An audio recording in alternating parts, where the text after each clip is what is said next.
A couple of years ago, my daughter had the opportunity to make a painting for an art exhibition here in Houston, Texas. I knew she was painting a skull, but at the time I did not know why. And to be honest, I thought it was a little bit spooky. But when I first saw the display of her artwork, along with many other Houstonian children, I realized that she was part of something that was fascinating and full of joy.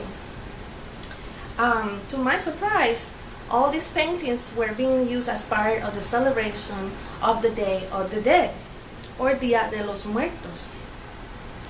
I was not familiar with this celebration, so I decided to find out more, and that is what I'm going to talk about today. The Day of the Dead is an amazing holiday thanks to its origins, beliefs, and traditions, which are deeply rooted in the celebration of life and a source of much inspiration. But what was the origin of the Day of the Dead, one may ask? Well, according to Wikipedia, the origin of this day could be traced back to hundreds of years back to the Aztec festival of the goddess Mexicatzihuatl, which means Lady of the Dead, as well as other indigenous observances. To them, it was so important that it lasted for an entire month. And they used skulls in their rituals because skulls represented the cycle of life, of death, and rebirth. Now, cultural journalist Regina Marsh explains how the holiday ended up being celebrated on November 1st and November 2nd. She explains that after the Spanish conquest, they brought with them the Catholic religion. And the Catholic religion was trying to eradicate these pagan festivities, but they found it impossible. So instead, what happened was that they merged the All Saints' Day and the All Souls' Days, which had a similar idea. And the idea is that we should remember those who had departed. And maybe the transition was easy for the Mexicans because the Day of the Dead was a similar celebration. Now that we know about that, why, if death is something that people think is sad, why is it that the Mexicans can celebrate death? Well, for them, being able to celebrate is important because they felt like their loved ones could visit for a couple of days, which could be a moment of joy and happiness, not a moment of sadness. It gives us the chance to celebrate by remembering those who have passed away. According to Dr. Robert Vargas, we remember the dead and remind ourselves of their significance and the preciousness of life. He asked that we could teach the children to recognize and honor their ancestors for many generations to come.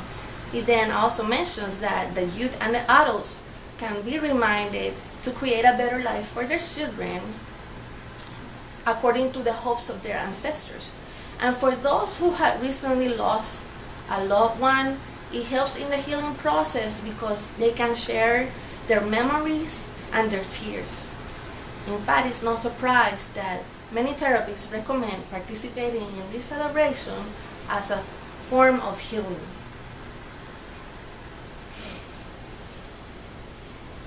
Now, what are the traditions of this holiday? What do they do? Well, preparations take many months in order to pay tribute to the loved ones. And families get together, according to commentator Dana Maralason, and they clean the graves, they decorate the graves, and they use a very special flower, which is the marigold. Now, the marigold, as well as the lighted candles that adorn these graves, serve to guide the way for the spirits to return and spend time with their loved ones. But he also mentions that special attention is paid to the altars. Now, the altars should reflect the entire life of those loved ones who have passed. And that's why the altars include photos, their favorite food, their favorite drinks, favorite objects, if they had a hobby. So the altars represent who they are or who they were as a person. Now, one thing that is very, very prominent in these festivities is the use of skulls. Now, skulls, if you haven't noticed, they're not used in a mysterious or ugly way. They're actually used in a very humorous and joyful way. That's why they have so many colors.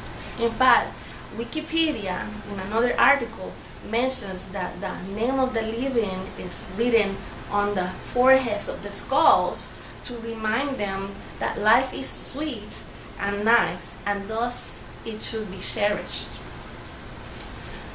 I am really glad that my daughter had the opportunity to participate in this particular festivity, because it helped me discover another point of view of something that is normally feared. The traditions of the Day of the Dead are meant to reflect joy, pride, and happiness. It helps us to see the value of life and those around us, as well as the value of those that led us to who we are today.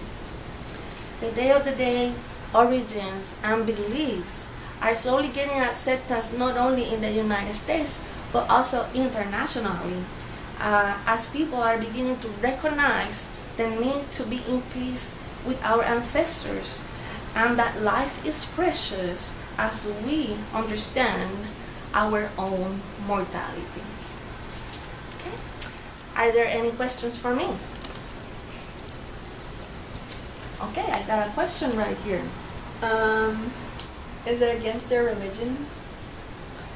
No, it's not against their religion, because what happened was is that the Catholic religion and the indigenous celebration actually merged together because they share the same idea that we should remember those who have passed away. So it is accepted as a celebration by the Catholic Church. Okay, I got another question. Why aren't the children scared? Okay, the children are not scared because the children are allowed to participate in the preparation of the graves, and it introduces them to know who their ancestors were. So because they grow up with the tradition, they are not scared at all. Besides, the tradition is one, as I mentioned many times before, full of joy and happiness. And that's why I like this celebration. Okay? Any other questions? No? Okay. Well, thank you for your attention, and you have a good day. All right.